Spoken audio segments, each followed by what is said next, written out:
আসসালামু আলাইকুম এভরিওয়ান। তো আজকে অনেক দিন পর আসলে ভিডিও বানাচ্ছি। আমি এখন চট্টগ্রামে নাই, আমার ক্যাম্পাসে চলে আসছি। তো জাস্ট ক্যাম্পাস থেকে একটা ভিউতে তোমাদের ভিডিওটা রেকর্ড করতেছি। অ্যান্ড আপু এখনো ওয়াইফাই লাগায়নি আসলে এখানে, যার কারণে ভিডিও রেকর্ড করা নিয়ে একটু প্যারা খাচ্ছি, কারণ আপলোড দেওয়ার একটা বিষয় আছে। দেন আমার কালকে থেকে ক্লাস শুরু, যার কারণে আসলে চিন্তা করতেছি যে কেমনে কি সামাল দিব। তো মোটামুটি কালকের দিনটা গেলে আসলে বোঝা যাবে যে তোমাদের ফিজিক্স এম পেপারে ক্লাসগুলো কখন দেওয়া শুরু করব। আর আমাদের অন্যান্য ডিপার্টমেন্টের আসলে 1.2 অ্যান্ড বাকি সেমিস্টারগুলো ক্লাস মানে পরীক্ষা শুরু হয়ে গেছে। তা আমাদেরও হয়তো বা পরীক্ষার একটা ডেট দিবে, তারপর জন্য দোয়া করবা এটাই। অ্যান্ড এখন একটু আসি, বলছিলাম যে তোমাদেরকে ভার্সিটি রিলেটেড একটা গাইডলাইন দিব। যেহেতু তোমার ডিউ সবাই বলে যে বেস্ট একটা ভার্সিটি, তো ডিউ থেকেই আসলে কথাগুলো শুরু করি। হলের এক্সপিরিয়েন্স বলবো, দেন সব কিছু বলবো। আমার ডিউতেও চান্স হয়েছিল আলহামদুলিল্লাহ, বাট অ্যাডমিট হই নাই আর কি। ওখানে ঢাকার পরিবেশের সাথে মানাইতে পারবো কি পারবো না এটা নিয়ে একটু ফ্যামিলি টেন্স ছিল, আর ওখানে অনেক খরচ, যার কারণে আর যাওয়া হয় নাই। তো এখন যেখানে আছে ওখানেই আলহামদুলিল্লাহ। আচ্ছা, তো একটু গাইডলাইনটা দিই, ফার্স্টে একটু হলের এক্সপিরিয়েন্সটা শেয়ার করি। ডিউর হলের পরীক্ষা আমার সিট পড়ছিল তোমার সিইউতে। তো পরীক্ষার দিন নিয়ে বলতে গেলে একটা জিনিস বলবো যে টিচাররা আসলে চেষ্টা করবে তোমার মনোযোগটা ভাঙার। তুমি দেখিও কম বেশি শুনবা সব জায়গায় যে হ্যাঁ এটা হয়েছে, হলে এরকম একটা কাহিনী হয়েছে, এটা হয়েছে। এই জিনিসগুলো আসলে তোমার টাইম ওয়েস্টিং। তোমার সবসময় চিন্তা করতে হবে যে পরীক্ষার সময় যে 1 ঘন্টা আমি পরীক্ষা দিচ্ছি, ওই 1 ঘন্টা আমার পুরো মনোযোগ পরীক্ষার মধ্যে থাকবে। আমার মরা বাদে আর যা কিছু হোক, আমি পরীক্ষার খাতা মানে পরীক্ষার যে এমসিকিউ সেটার থেকে আমি মনোযোগ হারাবো না। তো যা কিছু ঘটানো হয়ে যাক, পাশের জনের পানি পড়ে গেছে, যা হয়ে গেছে হয়ে গেছে হয়ে গেছে শেষ। তুমি তোমার পরীক্ষাটা স্মুথলি দিবা, মনোযোগটা ধরে রাখবা। দেন রিটেনের একটা বিষয় আছে। জিনিসটা তোমার ফার্স্ট এমসিকিউতে 40+ তোলা লাগবে। যদি তুমি 40+ তুলতে পারো তাহলে মনে করবে যে তোমার খাতা টিচাররা চেক করবে। ডিউর একটা নিয়ম যে কি তোমার মেবি 10,000 জনের মধ্যে তোমার খাতা চেক করো, বাকিদের খাতা চেক করে না। তো তোমার আগে এমসিকিউ এর একটা ভালো মার্কস নিতে হবে। যদি তুমি এমসিকিউ একটা ভালো মার্কস নিতে পারো তাহলে মনে করবো যে ঠিক আছে, রিটেন টিচার খাতা চেক করবে। আর যদি এমসিকিউতেই তুমি নাম্বার না দিতে পারো তাহলে একটাই রেজাল্ট, ফেল। তো আমি পার্সোনালি মনে করি যে তোমাদের মধ্যে এমন কেউ নাই যার আসলে ইচ্ছা থাকবে যে অ্যাডমিশন মতো একটা জার্নিতে তোমার রেজাল্ট ফেল আসবে, এরকম কোনো কিছু এক্সপেকটেশন রাখো আর কি তোমরা কেউ। তো ওইটাই। আর যদি তোমার পরীক্ষার কোশ্চেন প্যাটার্নের কথা বলি, তোমার ভার্সিটি প্রিপারেশনটা আলাদাভাবে নেওয়া লাগে না। তুমি যদি ধরো মেডিকেলের বা ইঞ্জিনিয়ারিং প্রিপারেশন নাও, তাহলে সব কিছুরই আসলে প্রিপারেশন নেওয়া হয়ে যাবে। কিভাবে হয়ে যাবে? আহ, তোমার যদি বলো মেডিকেলে, তোমার অবভিয়াসলি প্রত্যেক ইঞ্জিনিয়ারিং এর পরীক্ষা দাও বা মেডিকেলের পরীক্ষা দাও, যেখানে পরীক্ষা দাও বা ভার্সিটির পরীক্ষা দাও, তোমার যে কোনো একটা সাবজেক্টে, পার্টিকুলার সাবজেক্টে সুপার বস হয়ে যেতে হবে। মানে তোমাকে ওই সাবজেক্টে কোনোভাবে আটকানো যাবে না। 25-এ তোমার 24, 25-এ 25 এরকম থাকবে, ওই রকম এক্সপার্ট হয়ে যাইতে হয়। মানে এটা আমার অ্যাডমিশন স্ট্র্যাটেজি ছিল যে আমি একটা সাবজেক্টে বেস্ট হব, ওই বেস্ট সাবজেক্টটা দিয়ে বাকি যদি কোনো সাবজেক্টে কম পাই ওটা কভার আপ করে দিতে পারি। কিন্তু আরেকটা জিনিস যে এটা একটা ব্যালেন্সিংও বিষয় থাকে। ধরো তুমি ফিজিক্সে অনেক ভালো কিন্তু তুমি কেমিস্ট্রি কিছুই পারো না, সেটা হবে না। জিনিসটা তোমার প্রত্যেকটা সাবজেক্টে ভালো মতো প্রিপারেশন নিতে হবে।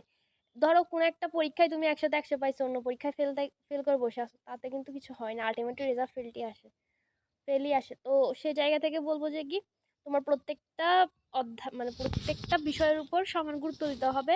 যে এই বিষয়টা একটু কম পারো সেটা একটু সময় বাড়ায় দিতে হবে, বাট প্রত্যেকটা সাবজেক্টকে তোমার গুরুত্ব দিতে হবে। তারপর তোমার ডিউ রিটার্নের আগে এমসিকিউ তো ভালো মতো প্রিপারেশন নাও। কোনো একটা কোয়েশ্চেন ব্যাংক কিনে কোয়েশ্চেনের প্যাটার্নগুলো দেখো যে কী রকম সূত্র থেকে বেশি এমসিকিউ আসছে। হ্যাঁ, ওই সূত্রগুলো একটা খাতায় নোট ডাউন করে নাও, অ্যান্ড ওই সূত্র রিলেটেড কয়েকভাবে তুমি ম্যাথ প্র্যাকটিস করো যে পারো কিনা। আর একটা ম্যাথ একভাবে জাস্ট পারিও না। জিনিসটা তুমি ম্যাথটা 2-3 ভাবে সলভ করার চেষ্টা করো। কারণ তোমার পরীক্ষার হলে এতই প্রেশার থাকে, তুমি যে নিয়মটা শিখছো সেটা হয়তো বা লং কাট হয়ে যেতে পারে তোমার জন্য পরীক্ষা হল। তুমি নিজে নিজে দরকার হলে ম্যাথগুলো শর্টকাট বাই করো, ঠিক আছে? তো নিজের শর্টকাট নিজের সারা জীবনই মনে থাকে, তো শর্টকাট বাই করো, নিজে নিজে শর্টকাট বাই করবে, একটু সময় দিবে, একটা এমসিকিউ বুঝতে একটু সময় দিবে। ডিউর একটা জিনিস যে কি, তোমার লাইন কোশ্চেন একটু লেন্দি হইতে পারে ফিজিক্সের, বাট প্রত্যেকটা লাইন পড়া লাগে না, প্রত্যেকটা লাইন আসলে এমসিকিউর জন্য লাগেও না। তোমার জাস্ট মেইন কি পয়েন্টটা ধরতে পারলে তুমি উত্তর করতে পারবা প্রত্যেকটা এমসিকিউরই। তো এটা ডিউর আমার যতটুকু মনে হয়েছে একটা স্ট্র্যাটেজি আর কি। তারপর যদি বলি, হ্যাঁ, ফিজিক্স, কেমিস্ট্রি তো বুঝতে হচ্ছে রিঅ্যাকশন রিলেটেড, মানে কোনটা ইলেকট্রোফিলিক প্রতিস্থাপন, কোনটা না, কি রিঅ্যাকশন দিলে কি হয়, কি না হয়, কেন হয়। প্রত্যেকটা জিনিসের আসলে কেনটা জানো নাকি এটা একটু চেক করবে। এমসিকিউ করার সময় এই কাহিনীটা কেন হয়েছে সেটা যদি তুমি জানো তাহলে তোমার ইঞ্জিনিয়ারিং প্রিপারেশনও না হয়ে যাবে। তো ওই জিনিসটাই লাগে। আর একটা জিনিস হচ্ছে তুমি এটা মাথায় রাখিও যে আল্লাহ না করুক যাদের ইচ্ছা মেডিকেলের বা ইঞ্জিনিয়ারিং এ, তোমার যদি ইচ্ছা থাকে বাট মিস হয় আর কি, তাহলে যে তুমি ভার্সিটি পাবে না এটা প্লিজ কেউ মনে করিও না। এরকম কেউই থাকে না যে তোমার ভালো একটা প্রিপারেশন নিছে মেডিকেলে বা ইঞ্জিনিয়ারিং এ কিন্তু হচ্ছে যে কোথাও চান্স পায় না এই টাইপের ভার্সিটির পরীক্ষায়। তবে হ্যাঁ, লাকের একটা বিষয় থাকে। তোমার সাধ্যে আসলে আমল করার আছে, চেষ্টা করার আছে, তুমি করবা, তুমি 100% দিবা, তারপর যা হবে দেখা যাবে। এগুলো নিয়ে এত প্যারা খাইতে নেই। অ্যান্ড হচ্ছে নার্ভাস হওয়া যাবে না, আল্লাহকে বেশি বেশি বলতে হবে যে আল্লাহ আমাকে একটু হেল্প করো, আমার দরকার। এটা হচ্ছে সবচেয়ে মোস্ট ইম্পর্ট্যান্ট। যা কিছু হোক লাইফে তোমার সবসময় আল্লাহর কাছে চাইতে হবে, তোমার স্রষ্টার কাছে চাইতে হবে যে আমার এটা লাগবে। আচ্ছা এবার বলি, বায়োলজির কথা বললে একটু তোমার মেডিকেলের যে বায়োলজি স্টাইল সেভাবে পড়লে তোমার প্যারা খাওয়ার দরকার নেই, আরও ইজি আসে।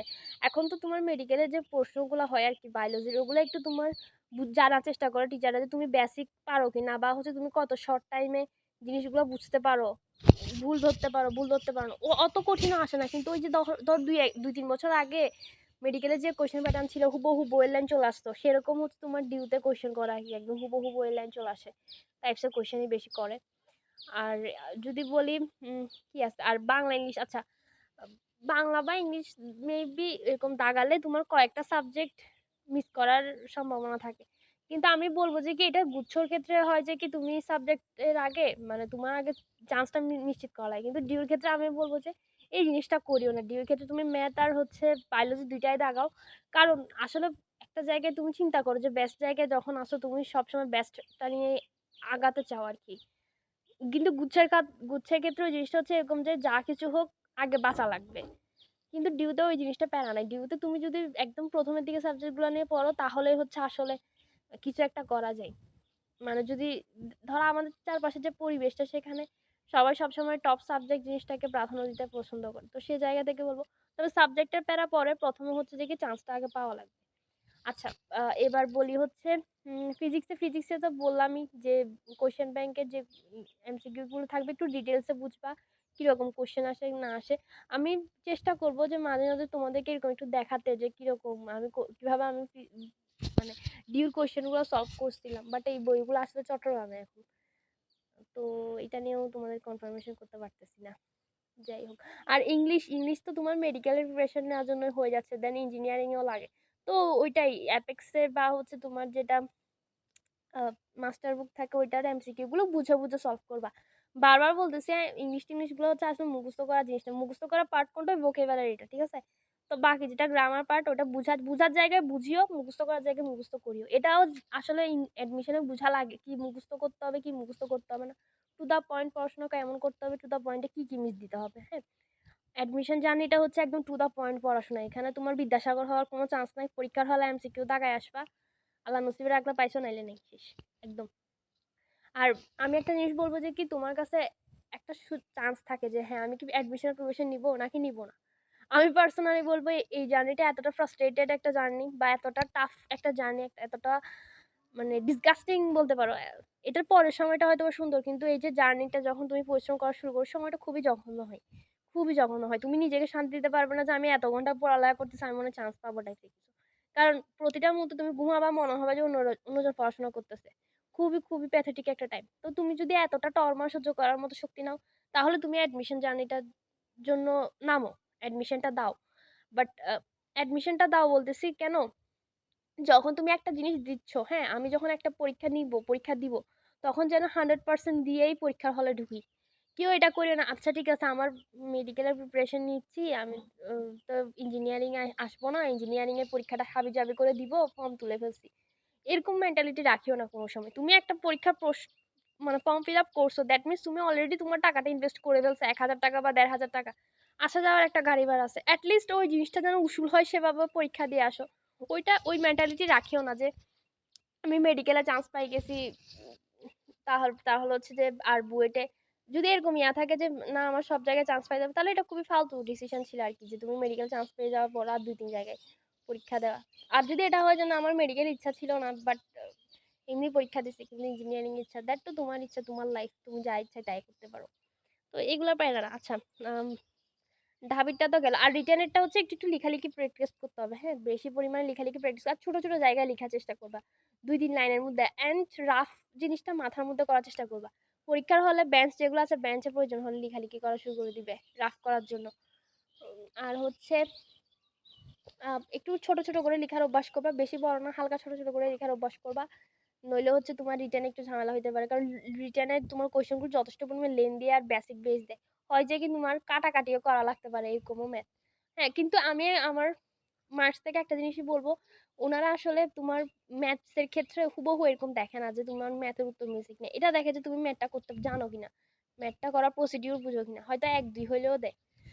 তো ওইটাই। আর হচ্ছে আচ্ছা, ডিউ তো গেলে, এবার আসি সিইউতে।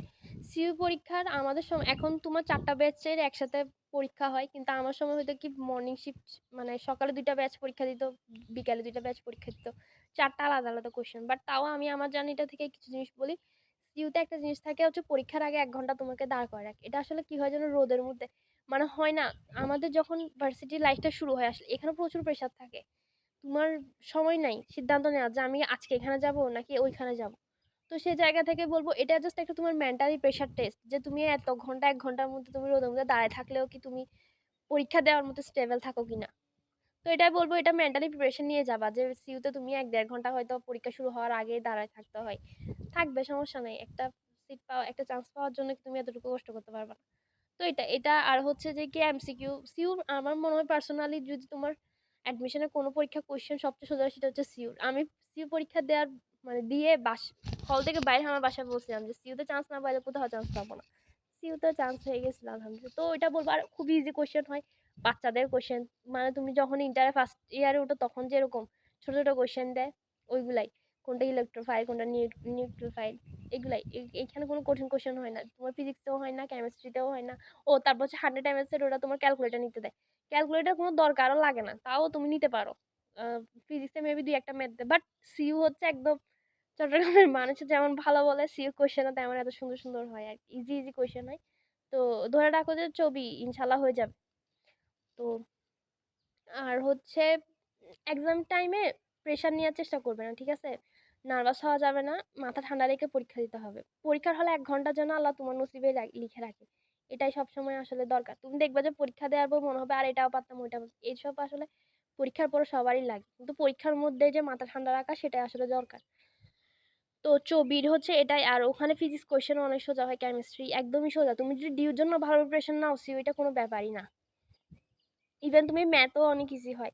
আর সিউর একটা প্লাস পয়েন্ট কি জানো, জাস্ট তোমার ট্রিপলির জন্যই মেবি ম্যাথ দাগানো লাগে, বাকিগুলোর জন্য তোমার ম্যাথ দাগানো লাগে না। তো সিএসসি চাইলেও তুমি হচ্ছে ম্যাথ না দাগাই পাইতে পারো। তো ওইটা অনেক ভালো না? আর ম্যাথ আমার মনে হয় যে ম্যাথ আসলে অ্যাডমিশন টাইমে তাদেরই দাগা উচিত যাদের হচ্ছে ম্যাথের প্রতি একটা খুব ভালো গভীর রকমের পেশন থাকে, যে না আমি সলভ করেই ছাড়বো, বা হচ্ছে মাথা ঠান্ডা রাখতে জানে। মানুষের পরীক্ষা হলে মাথা গরম হয়ে যায় যে মানুষ, যেমন আমি, আমার মতো মানুষদের জন্য হচ্ছে যে ম্যাথ আসে নাই।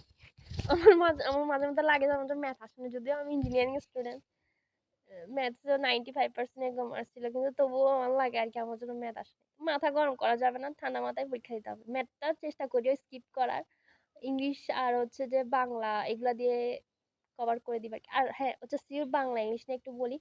সিউর বাংলাতে হচ্ছে তোমার মেইনলি কবি পরিস্থিতি থেকে একটু আসে, আর একটু তোমার ইন্টারে যা পড়ালেখা করছে তার থেকে আসবে, ওগুলো একটু সোজাই হয়। আর একটা জিনিস থাকবে, 10টা তো তোমার বাংলাতে একটু রিস্ক নিয়ে 10টায় দাগাইও, সমস্যা নাই।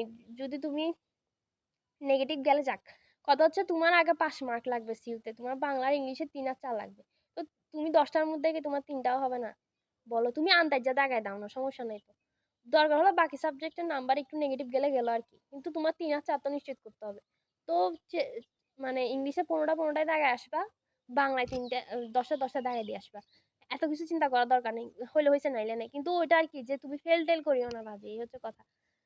তো সিউর বাংলাতে এটা বলবো। আর হচ্ছে ইংলিশের জন্য ইংলিশ একদমই, আচ্ছা, সিউর ইংলিশ স্ট্যান্ডার্ড কেন বলতেছি, আমি আসলে সিউতে যখন পরীক্ষা দিয়েছিলাম আমার এখনো পর্যন্ত মনে আছে যে ওই কোশ্চেনগুলো সলভ করে মজা পাওয়া যায়।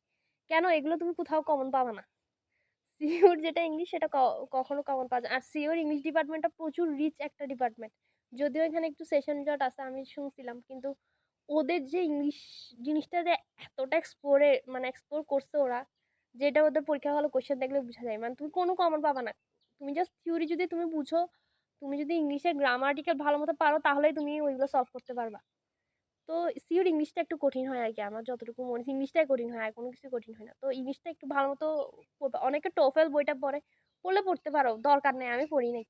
না পড়েও আমার মেবি 15-12 এরকম আসছিল, 12-13 আসছিল। তো লাগে না, তোমার ওই অ্যাপেক্স আর মাস্টার বুকসের উপরে ভালো মতো পিএইচডি করে নাও একদম, তো তাতেই আসলে সিউটটা হয়ে যাবে। এবার আসে আরইউ, আমি আরইউতে পরীক্ষা দিতে যাই না, কিন্তু আরইউর কোশ্চেন ব্যাংকটা অ্যানালাইসিস করছি। ও আচ্ছা, আমি তো তোমাদেরকে দেখাইছি কিনা জানি না, আমার প্রত্যেকটা ভার্সিটির কোশ্চেন ব্যাংক ছিল বাসায়। জাবির ছিল, দেন হচ্ছে রাবির, ঢাবি, চবি, গুচ্ছ সবগুলারই কোশ্চেন ব্যাংক ছিল। আমি হচ্ছে কোশ্চেনগুলো সলভ করে ওদের মানে কোশ্চেন করা জিনিসটা চিন্তা করতাম যে ওনারা কি চিন্তা করে কোশ্চেনটা করে, আর একটু মিলানোর চেষ্টা করতাম যে ওদের কি রিপিটেড কোশ্চেন হয়। ও ছবিতে হচ্ছে তোমার রিপিটেড কোশ্চেন হয়, কিন্তু মানে তুমি 20 বছরের কোশ্চেন সলভ করে দিলে 5টা 10টা হইলে তুমি কমন পাবা। বাংলা ইংলিশেও তোমার অনেক কমন পাওয়া যায়, তো ওইটা করতে পারো যে আচ্ছা না ইংলিশে না বাংলায় কমন পাবা, কিন্তু ইংলিশে তুমি রুলস কমন পাইতে পারো। তো ছবির জন্য হচ্ছে যে কি রিপিটেড কোশ্চেন মাস্ট বি দেখে নিবা, আর কোশ্চেন একটু ঠান্ডা মাথায় সলভ করার চেষ্টা করবা আর কি। আচ্ছা আরইউটা নিয়ে কথা বলতেছিলাম, তো আরইউর কোশ্চেন ব্যাংকটা সলভ করার সময় একটা জিনিস বুঝছি, ওদের ম্যাথটা যথেষ্ট পরিমাণ মানে কঠিন হয় কেন বলতেছি, তোমার এক্সাম হলো ওই জিনিসটা থাকে না যে তুমি ক্যালকুলেটিভ হবা, অনেক বেশি ক্যালকুলেশন করতে পারবা এই টাইপের, কিন্তু ওইখানে আর ইউর যে কোয়েশ্চেন গুলো হয় এগুলো যথেষ্ট পরিমাণ ক্যালকুলেশন করার মতো, ইভেন ফিজিক্সের কোয়েশ্চেন গুলো ক্যালকুলেশন করার মতো। রাজশাহীর পরীক্ষাটা দিতে যায় না, কারণ হচ্ছে আমার ঢাবি চবি সবগুলো হয়ে গেছিল, তো শুধু শুধু একটা সিট মেরে কি করবো বলো, আর গাড়ি ভাড়াও কতগুলো টাকা, চট্টগ্রাম থেকে রাজশাহী প্রায় অনেকগুলো গাড়ি ভাড়া ছিল, তো আর যাই না, কেউ নিয়ে যাওয়ারও ছিল না। তো ওইটাই বলবো রাজশাহীর এটা নিয়ে। আর হচ্ছে আইসিটি থেকে কোশ্চেন আসে, হ্যাঁ একটু একটু সোজা, একদম সোজা বাইনারি থেকে মেবি 2-3টা কোশ্চেন আসে, এগুলো একদম পান্তা ভাত। অ্যান্ড প্রোগ্রামিং তো তোমার লাগে, আইসিটি বলতে যদি তুমি প্রোগ্রামিং জিনিসটা বুঝো তাহলে হচ্ছে তোমার জন্য আসলে এই জিনিসগুলো আসছে আর কি। কারণ ফার্স্ট ইমপ্রেশন টিচারদের এটাই আসে যে আইসিটি আচ্ছা প্রোগ্রামিং থেকে কোশ্চেন 2-3টা তুলে দিই।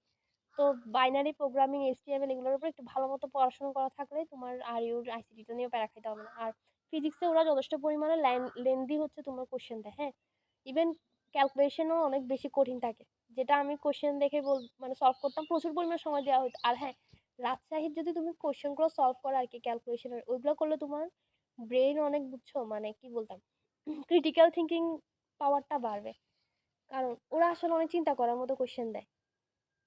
যারা হচ্ছে তোমার রাজশাহী কোশ্চেন করে, রাজশাহী বিশ্ববিদ্যালয়ের কোশ্চেনগুলো যথেষ্ট পরিমাণে ক্যালকুলেটিভ থাকে, অনেক পরিমাণে ম্যাথমেটিক্স করা লাগে। তো তাই বললাম আর কি যে অনেক ডিপ চিন্তা করা লাগবে সলভ করার জন্য। তো ওইটাই রাজশাহী কোশ্চেনগুলো সলভ করবা, কোশ্চেন ব্যাংক সলভ করবা, দেখবা যে মোটামুটি ইজি। আর বায়োলজি আমার পার্সোনালি একটা সাজেশন থাকবে, পিওর বায়োলজি কেউ দাগায় না, ওখানে একটা থাকে নিয়ম থাকে যে তুমি বায়োলজি প্লাস ম্যাথ দেখো। তো রাজশাহীর ক্ষেত্রে এটাই বলবো তুমি বায়োলজি প্লাস ম্যাথ দেখো, 12টা বায়োলজি 12টা ম্যাথ, মোটামুটি 25-এর মধ্যে তুমি 25-এর মধ্যে 20 পাই যা, বাকি সাবজেক্ট গুলো দিতে টানা দিতে পারছো ফিজিক্স কেমিস্ট্রি, কিন্তু পিওর বায়োলজি দাগাইলে না অনেক আগের দিকে তোমার পজিশন লাগে। তো সেজন্য বলবো যে বায়োলজি প্লাস ম্যাথটা দাগায়।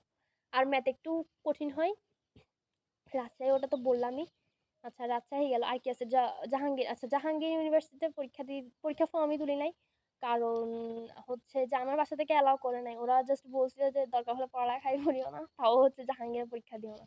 মানে এটা আসলে এক একটা ফ্যামিলির পার্সপেক্টিভ থাকে, ওখানে মেয়েদের সেফটি নিয়ে একটা বিষয় আসে থাকে। তো সব একটা ভার্সিটিতে পড়াশোনা নিয়ে আমি একটা জিনিস বলবো হচ্ছে যে এটা আসলে নিজের একার স্বপ্ন থাকে না, এটা পরিবারের একটা স্বপ্ন থাকে, যার কারণে সবার স্বপ্নটাকে প্রাধান্য দিতে হয়, সবাইকে মানায় বুঝাই তোমার রাজি করাতে হয় এটা করবো না এটা করবো। তো আমি জাহাঙ্গীরনগরের হচ্ছে তোমার ফর্ম ফিল আপ করি নাই, কিন্তু আমার কোশ্চেন ব্যাংকটা ছিল, ওইটাও সলভ করছিলাম। তো সে জায়গা থেকে বলবো বায়োলজিটা একটু যথেষ্ট পরিমাণে হাবিজাবি কোশ্চেন করে, ওরা বায়োলজি কোশ্চেন গুলো করতে গেলে আমি এটা মাঝে মধ্যে চিন্তা করতাম যখন সলভ করতাম আর কি, বাট ভালোই, খারাপ না। অ্যান্ড ফিজিক্স কেমিস্ট্রি এগুলো অনেক সোজা হয়। আমার কথা হচ্ছে তুমি ফিজিক্স কেমিস্ট্রি যদি ভালো হও তুমি যে কোনো কিছুই ভালো মতো ক্র্যাক করতে পারবা, কারণ এই দুটা সাবজেক্ট আসলে তোমার বাদ দেওয়ার মতো না, এই দুটোতে বস হওয়া মানে সবকিছুই হয়ে যায় বলতে গেলে। আর কি বলবো জাহাঙ্গীরনগর নিয়ে, আচ্ছা জাহাঙ্গীরনগর বাদ, এবার আসি। আচ্ছা বাদ না, ও জাহাঙ্গীরনগরে হচ্ছে যে কি ওইটা পরীক্ষা হলে মাথা ঠান্ডা ঠান্ডা রেখে পরীক্ষা টরীক্ষা দিবা, আর হচ্ছে এক এক ব্যাচেতে এক এক রকম মেবি পরীক্ষা হয়। আমার আসলে জাহাঙ্গীরনগরের সিস্টেমটা নিয়ে এত কিছু জানা নাই, বাট ওইটাও তো ভালোই, খারাপ না। কিন্তু ওইটা যেটা বললাম ফ্যামিলির সাথে ডিসাইড করে দেন পরীক্ষাটা দিও আর কি। এবার আসি তোমার গুচ্ছর। আচ্ছা, গুচ্ছ পরীক্ষাটা আমি মানে আমার রিজিক ছিল এই জন্যই হয়তো বা আমি পরীক্ষাটা দিয়ে গেছিলাম। আমি গুচ্ছ পরীক্ষা দিতে গেছিলাম মেনলি তোমার ঘোরার জন্য। খুব রিল্যাক্সে পরীক্ষা দিয়েছি। আমার এখনো পর্যন্ত মনে আছে আমি আমার ফার্স্ট বেঞ্চে পরীক্ষার সিট পড়ছিল আর কি রাঙামাটিতে। তো স্যারের সাথে গল্প করতেছিলাম আমি পরীক্ষা মানে আমার দাগানো শেষ। আমি স্যার বলতেছে তোমার এত তাড়াতাড়ি দাগানো শেষ, আমি বলতেছি আমার চান্স হয়ে গেছে, আমি এমনি রাঙামাটি ঘোরার জন্য আসছি। তো সেই সাথে পরীক্ষাটা দেওয়া। তো উনিও খুশি হয়ে গেছে। তারপর উনিও কথাটা বলছে কি অবস্থা কিনা। ফার্স্ট বেঞ্চে সিট পড়ছিল তো কি করবো বলো তো, 75টা কি 70টার মতো দাগাই, আর দাগাইনি। আচ্ছা, আমি তোমাকে একটা জিনিস বলি, গুচ্ছতেই হচ্ছে এই কাজটা আমি করছি, কারণ আমি যে তোমার চান্স পাই গেছিলাম আমার নিয়তি ছিল যে আমি গুচ্ছতে চান্সই পাবো না, এরকম পরীক্ষা দিয়ে আসবো। তার 75টার মতো দাগাইছি, কিন্তু বাকিগুলোতে কিন্তু আমি ভালোই দাগাইছিলাম। যেমন সিইউতেও তোমার 90 প্লাস দাগাইছি। ডিউতেও মোটামুটি তোমার এমসিকিউ মেবি 5টা কি 6টা বাদ দিছিলাম, বাকি সবই দাগাইছি। ওইখানেও তোমার 40 প্লাস মার্কস আসছিল এমসিকিউতে, ডিউর আর কি। তো এটাই আর হচ্ছে মাথা ঠান্ডা রেখে পরীক্ষা দিতে হবে। আর গুচ্ছর একটা সিস্টেম বলি, তোমার মানে ওইখানে ভার্সিটি আসলে যেটা ভার্সিটির নিয়ম আর কি, ওইখানে টিচাররাই আসলে উত্তর জানে। ধরো তুমি গাইড একটাতে এটা পড়ছো উত্তর, বই আরেকটা পড়ছো, কোচিং আরেকটা পড়ছো, এগুলো কিছুই হয় না। এমনকি এটাও হয় যে তুমি সারা জীবন একটা উত্তর শিখে আসছো, তুমি দাগাইছো উত্তরটা, কিন্তু টিচাররা অন্য কিছু উত্তর ধরছে। তো এটা একটু মাথায় রাখতে হবে, হ্যাঁ। তো ওরা যথেষ্ট পরিমাণে স্ট্যান্ডার্ড কোয়েশ্চেন করে। ম্যাথটা একটু যদি তোমার মাথা ঠান্ডা মানুষ হও তাহলেই হচ্ছে ম্যাথ দাগায়ও, কারণ হচ্ছে যে গুচ্ছতে রিলেটেড যেগুলো আছে ওগুলো সব টেকনোলজি ইউনিভার্সিটি, যেমন কি এবার জাস্ট কোয়েশ্চেন করছে। তো ওদের ম্যাথ ডিপার্টমেন্ট যথেষ্ট পরিমাণ উন্নত, হ্যাঁ। প্রত্যেকটা ভার্সিটির ওখানে ম্যাথ ডিপার্টমেন্ট অনেক উন্নত। ওরা ম্যাথ দিয়ে তোমাকে ধসায় ফেলতে পারবে, এরকম কোয়েশ্চেন করবে আর কি। তো এটাই সাস্টে তোমার ম্যাথ ম্যান্ডেটরি করে ম্যাথ দাগানোই লাগে, কিন্তু সাস্ট পাইতে গিয়ে যদি কোথাও চান্স না পাও তাহলে আরো সমস্যা বেশি। তো যদি ম্যাথ মানে ভয় লাগাচ্ছি না, ম্যাথ যদি তুমি খুব বেশি ভালো পারো, যে যে কোনো পরিস্থিতিতে তুমি ম্যাথ দাগানোর মতো সক্ষমতা থাকে তোমার, এন্ড খুব বেশি ম্যাথ নিয়ে ইন্টার লাইফে পড়াশোনা করে থাকো, তাহলে গুচ্ছতে তুমি ম্যাথ দাগায়। কারণ হচ্ছে যে গুচ্ছ পরীক্ষাটা সবার লাস্টের দিকেই হয়, সেকেন্ড টাইমারদেরও কোনো 5 মার্ক কাটে না। তো সবাই চেষ্টা করে যে না এখানে আমি চান্স পেয়েই ছাড়বো টাইপসের মেন্টালিটি রাখে আর কি। তো গুচ্ছটা গেল। আর হচ্ছে খুশি মনে পরীক্ষা দিবা। অ্যান্ড আচ্ছা, আমি একটা মোস্ট ইম্পর্টেন্ট টপিক বলি, ভার্সিটি যেখানে পরীক্ষা দাও প্লিজ ক্যাম্পাসটা ঘুরে আসিও। 101 একর হোক, 1000 একর হোক, যাই হোক ঘুরে আসিও, কারণ এই সুযোগটা না আর লাইফে পাবা না। বিশ্বাস করো, ভার্সিটির টাইমে অ্যাডমিশন টাইমে যে একটা ট্যুরিং দেওয়া যায় এটা আর কখনোই দেওয়া যায় না। তো প্রচুর পরিমাণে পরীক্ষা টরীক্ষা দিয়ে এসে মাইন্ড ফ্রেশ করার জন্য ক্যাম্পাস ঘুরবা, মাস্ট বি ঘুরবা। আমারও অনেক ইচ্ছা আছে যেন রাজশাহী ইউনিভার্সিটি পরীক্ষাটা দেওয়ার, মানে পরীক্ষাটা দিয়ে রাজশাহী ঘোরার, কিন্তু হয় নাই। বাট ইচ্ছা আছে একদিন রাজশাহী যাবো, ভার্সিটিতে দেখা লাগবে। তো ভার্সিটিগুলো ঘুরে টুরে আসবা, মাইন্ড টাইম ফ্রেশ করে আসবা, এগুলো নিয়ে চিন্তা করবা না। আর টানা পরীক্ষা হতে পারে। আমি একটা জিনিস বলি, ও তোমার একটু মেন্টালি প্রিপারেশন নিয়ে নিবা, যে চুয়েট, তারপর হচ্ছে তোমার আর কে চুয়েট, দেন হচ্ছে মানে গুচ্ছ, এরপর ভার্সিটির যে এক্সামগুলো এগুলো টানা পড়বে, বুটেক্স এগুলো টানা পড়ে। হ্যাঁ, এটার জন্য মেন্টালি প্রিপারেশন নিয়ে নিও যে তোমার মাস্ট বি টানা পড়বে। তো এক্সামগুলো টানা পড়বে, এটা মাথায় রেখেই প্রিপারেশনগুলো নিবা। আর যখনই পড়বা এমনভাবে পড়বা যেন হচ্ছে আর সারা জীবন পড়াশোনা না করা লাগবে ওই চ্যাপ্টারটা, ওইভাবে পড়তে থাকবা। আর যতক্ষণ ওইভাবে পড়া হবে না ততক্ষণ ওই মানে চ্যাপ্টারটা না পড়া ছাড়বা না। তো ভালো মতোই পড়াশোনা করবো আর কি, এটাই। আর কি নিয়ে বলতাম, আর কৃষি নিয়ে, আচ্ছা কৃষি নিয়ে একটা বলবো। যদি আমি কৃষি পরীক্ষা দিই না, এটা তোমাদের ফার্স্টে বলছিলাম, কৃষি ফর্ম ফিল আপ করিনি, কারণ আসলে আমার মনে হয় চান্স পেয়ে যাওয়ার পর আর কি এই পরীক্ষাগুলো দেওয়া মানে হচ্ছে শুধু শুধু নিজেরও কষ্ট, মানে বাইরের মানুষের কষ্ট না। একটা জিনিস হচ্ছে, এই যে অ্যাডমিশন জার্নিটা আমি চান্স পাই গেছি, এই কথাটা বলার জন্য কি পরিমাণ যুদ্ধ করা লাগে, কি পরিমাণ টর্মার মধ্যে যাওয়া লাগে, সেটা হচ্ছে যারা চান্স পাইছে তারাই জানে। কিছু মানুষ থাকে আবেগে নিজেকে ট্যালেন্টেড প্রমাণ করার জন্য অনেক জায়গায় পরীক্ষা দিতে পারে, ওদের ইচ্ছা। কিন্তু তোমার অ্যাম্বিশন যেটা সেটা ফিল আপ হয়ে যাওয়ার পর তোমার আসলে দরকার কি যে 10টা জায়গায় পরীক্ষা দিয়ে আমি বিদ্যাসাগর প্রমাণ করা। এর থেকে ভালো তুমি অনার্সের পড়াগুলো শুরু করো, দেখো কেমন লাগে, সিদ্ধান্ত নাও, ঘুরো ফিরো, জানো, এক্সট্রা কারিকুলার অ্যাক্টিভিটিস এক্সপ্লোর করো। তো এটাই আর কি। আর হচ্ছে যে প্রচুর পরিমাণ পড়াশোনা করতে হবে, অনেক পড়াশোনা করবা, পড়াশোনা প্রচুর পরিমাণ টাইম দিবা, ধৈর্য ধরে পড়াশোনা করবা, প্রেশারের মধ্যে এমসিকিউ সলভ করবা, 100টা এমসিকিউ প্রতিদিন সলভ করবা, প্রত্যেকটা সাবজেক্টের মিক্স আপ, যেটা পারবে না সেই প্রশ্নটা সলভ করবা। যে জায়গায় ভুল হচ্ছে ওই টপিকটা একবার পড়ে নিবা, হ্যাঁ। ধরো এই এমসিকিউটা ভুল করছি আমি, এই এমসিকিউটার বেসিকটা পড়ে নিব, পড়ে দেন আবার এমসিকিউ ওই টাইপের এমসিকিউ সলভ করা ট্রাই করবো। এই স্ট্র্যাটেজিটা রাখবা। 4টা অপশন হচ্ছে তুমি অ্যানালাইসিস করে পড়বা, অপশন 4টা ভালো মতো পড়তে হবে, হ্যাঁ। আর হচ্ছে এমসিকিউ মোটামুটি 90+ দাগানোর অভ্যাস করিও। দেখিও মার্কিংটা একটু তোমার মার্কটা নিজে, নিজে একটু চেক করিও যে তুমি ইমপ্রুভ করতে পারতেছো কিনা। হ্যাঁ? আর হচ্ছে আ নিজের সাথে নিজের প্রতিযোগিতা। আমি বারবার বলি অ্যাডমিশন জার্নিটা হচ্ছে নিজের সাথে নিজের প্রতিযোগিতা। বন্ধু কত পাচ্ছে ওটাতে কিছু হবে না। তোমার বন্ধুর লাইফ, তোমার বন্ধুর লাইফ, তোমার লাইফ, তোমার লাইফ। তোমার থেকে দেখতে হবে তুমি নিজের সাথে কতটা নিজে প্রতিযোগিতা দিতে পারছো। তুমি ১ম পরীক্ষায় যদি ১৯ পাও, পরের পরীক্ষার জন্য তুমি ২০ পাও। ১৮ যেন পাই না আসো। এটা আমি বারবার বলি। ডাউনফল করা যাবে না। যেকোনো মূল্যেই বেস্টটা দিয়ে আসতে হবে। তো এতটাই। দেখো আমার ক্যাম্পাসের চারপাশে তোমাদেরকে একেক ভিউ থেকে আসলে ভিডিও করবো ইনশাল্লাহ। তো আল্লাহ হাফেজ। এই দেখো সূর্য মামাকে।